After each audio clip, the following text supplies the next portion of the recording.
Good morning everyone. आज की जो क्लास रहेगी वो रिवीजन के पर्पज़ से मैं बना रहा हूँ। जितने भी प्रीवियस क्लास हुए हैं थोड़ा उस पर हम लोग नज़र डालेंगे ना, और उसको हम लोग पढ़ेंगे।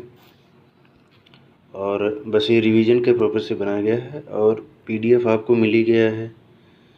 उम्मीद करता हूँ आपने नोट कर लिया होगा सब कुछ। तो वही चीज़ें मैं एक्सप्लेन करूँगा फिर से, कुछ नई चीज़ नहीं बताने वाला हूँ ना। थोड़ा थोड़ा करके पढ़ेंगे तो ज़्यादा सही है। देखो, जितना भी मैं पढ़ाया हुआ हूँ, अभी आपको मैं आर्थ्रोपोडा के बारे में पढ़ाया था, उनके क्लासेस के बारे में पढ़ाया था। फिर अभी जो सेकंड टॉपिक आपका शुरू किया गया वो आपका मोल्टिंग और क्यूटिकल का फॉर्मेशन कैसे होता है, ये सारी चीज़ें बताई गई हैं। तो मैंने कि जो क्यूटिकल फॉर्मेशन या मोल्टिंग के बारे में मैंने आपको क्लासेस के बारे में बताया था। क्लासेस के बारे में मैंने क्या बताया था? क्लासेस के बारे में ये बताया था कि आर्थ्रोपोडा के कैरेक्टर बताए थे और 7 क्लासेस बताए थे। 7 क्लासेस में एक एक एग्जाम्पल आपको बताया था। तो एग्ज़ाम्पल बताया था आपको, और उसमें एग्ज़ाम्पल में बताते वक्त ये भी बताया था कि इसमें क्या क्या हैबिट्स के आधार पे या मोमेंट्री के आधार पे, समझ रहे हो, या नेचर ऑफ रेस्पिरेटरी सिस्टम के आधार पे क्या क्या डिफरेंसेस हैं।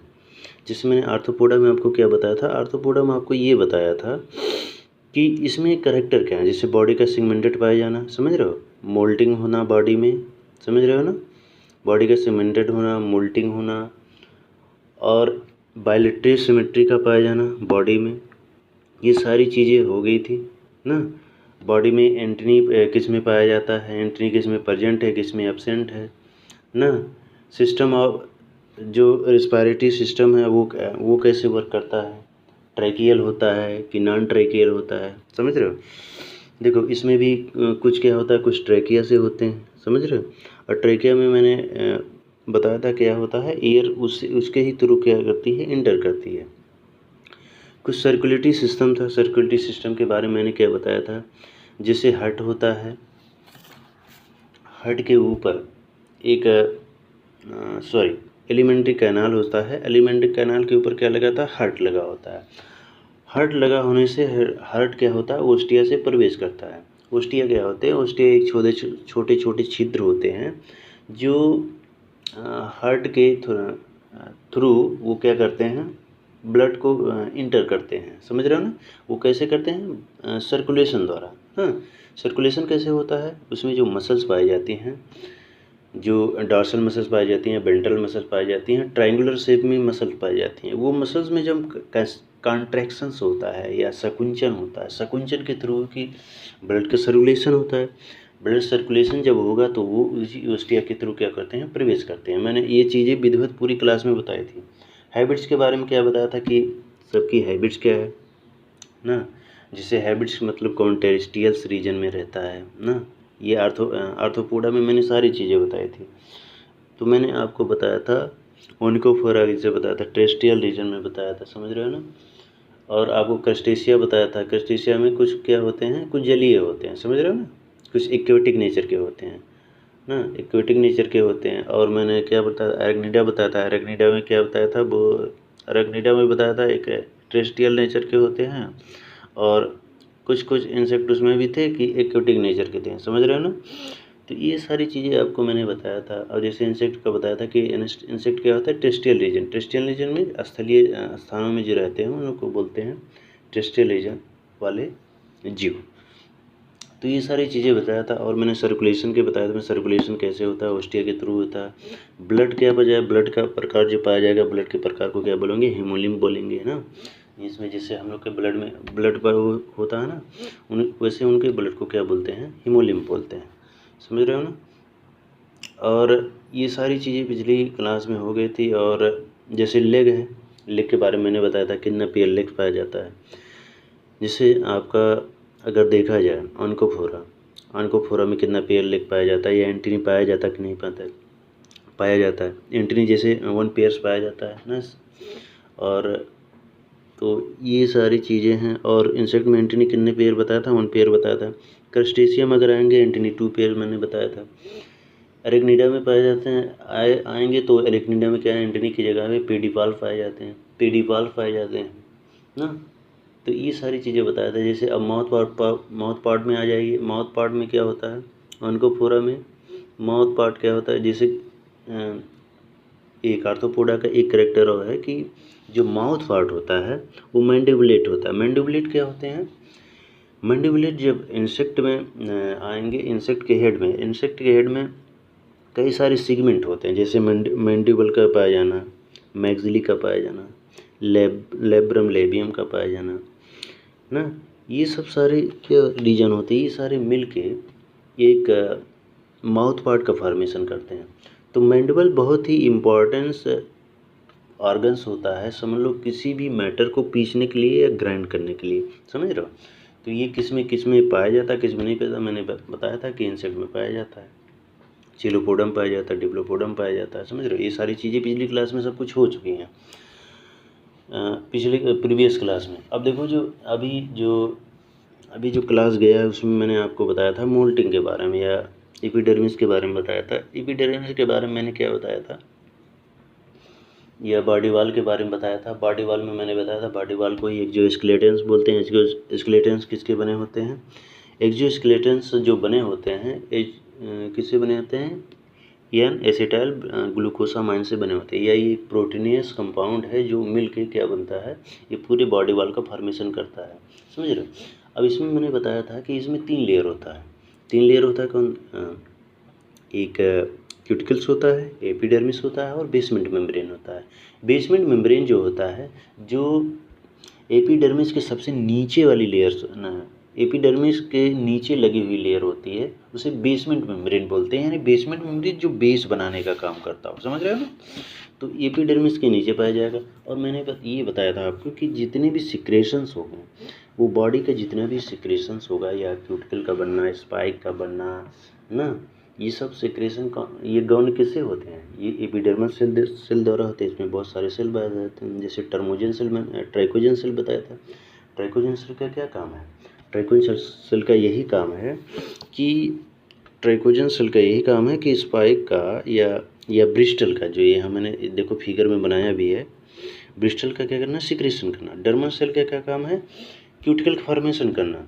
ये दोनों क्या होते हैं, एपिडर्मिस में पाया जाता है। एपिडर्मिस कहाँ पाया जाता है, क्यूटिकल के नीचे पाया जाता है। क्यूटिकल कितने पोर्शन में डिवाइड होता है, क्यूटिकल 3 पोर्शन में डिवाइड होता है, एपीक्यूटिकल, एक्सोक्यूटिकल, एंडोक्यूटिकल्स, समझ रहे हो। अब इसमें मैंने बताया था बहुत सारे लेयर्स पाए जाते हैं, समझ रहे हो ना, बहुत सारे, जैसे बैक्स लेयर, सीमेंट लेयर, समझ रहे हो ना, क्यूटिकलिन लेयर्स। तो ये सारे चीज़ पाए जाते हैं। और देखो जो बॉडी का फॉर्मेशन होता है काइटिन से होता है। काइटिन में मैंने बता ही दिया आपको। एक्सोस्केलेटन्स जो किससे बने होते हैं, एसिटाइल ग्लूकोसामाइन से बने होते हैं। और इसमें कुछ ऐसे कंपाउंड है जो आर्थ्रोपोडीन्स कंपाउंड है। आर्थ्रोपोडीन्स काइटिन जो लेयर, जब काइटिन लेयर में आप पढ़ेंगे ना, जैसे यहाँ पे मैं दिखा देता हूँ आपको,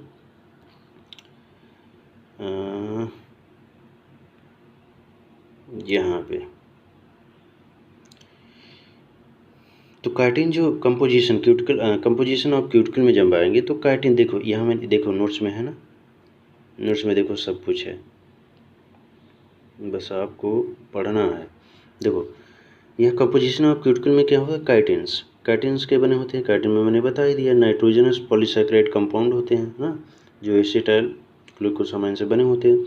आर्थ्रोपोडीन्स होते हैं, स्क्लेरोटिन्स होते हैं, रेजिलिन्स होते हैं, समझ रहे हो। आर्थ्रोपोडीन्स क्या होते हैं, अनटैंड क्यूटिकुलर प्रोटीन। अनटैंड क्या होता है, अनटैंड मीन्स, देखो टैंड मीन्स होता है, जो टैंड ऐसा मटेरियल होता है, जो हार्डनेस मटेरियल जो होता है उसको टैंडनेस में बोलते हैं, समझ रहे हो। जैसे काइटिन्स है, काइटिन्स क्या है, हार्ड मटेरियल, समझ रहे हो ना। और ये आर्थ्रोपोडीन्स क्या होते हैं, वाटर सॉल्युबल्स होते हैं, यानी पानी में घुल जाने वाले। स्क्लेरोटिन्स क्या होते हैं, टैंड क्यूटिकुलर प्रोटीन्स होते हैं। टैंड क्यूटिकुलर प्रोटीन मीन्स जो आसानी से घुलते ना हो, समझ रहे हो ना, हार्ड होते हो, समझ रहे हो ना। ये सब सारी चीज़ें मैंने बता ही दिया है। एक एंडोस्केलेटन्स में ये सारी चीज़ें मैंने इसमें भी बताया। एपोडिम्स के बारे, हालो इन्विजिनेशन ऑफ द बॉडी वॉल्स, शायद एपोडिम्स के बारे में मैंने नहीं बताया था। देखो एपिडिम्स जब आपको जाएंगे इंसेक्ट में। इंसेक्ट में क्या होता है, कहीं कहीं पे जो बॉडी का या मटेरियल का या प्रोटीन का डिपोजिशन बहुत ही ज़्यादा होता है। इसके कारण क्या होता है, बॉडी में कहीं कहीं आपको उभार दिखेगा, समझ रहे हो, बॉडी में उभार दिखेगा।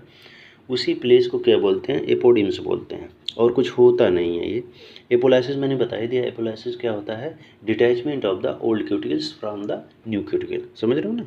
तो डिटैचमेंट होता ओल्ड क्यूटिकल का नए क्यूटिकल से डिटैचमेंट होना, यही क्या कहलाता है, एपोलाइसिस कहलाता है। ये सारी चीज़ें हो गई थी। एग्डाइसिस मैंने क्या आपको बताया था, एग्डाइसिस मैंने ये बताया था कि शेडिंग होना, ओल्ड क्यूटिकल का न्यू क्यूटिकल से शेडिंग होना और नए क्यूटिकल का फॉर्मेशन होना, जिसके बोलते हैं शेडिंग बोलते हैं।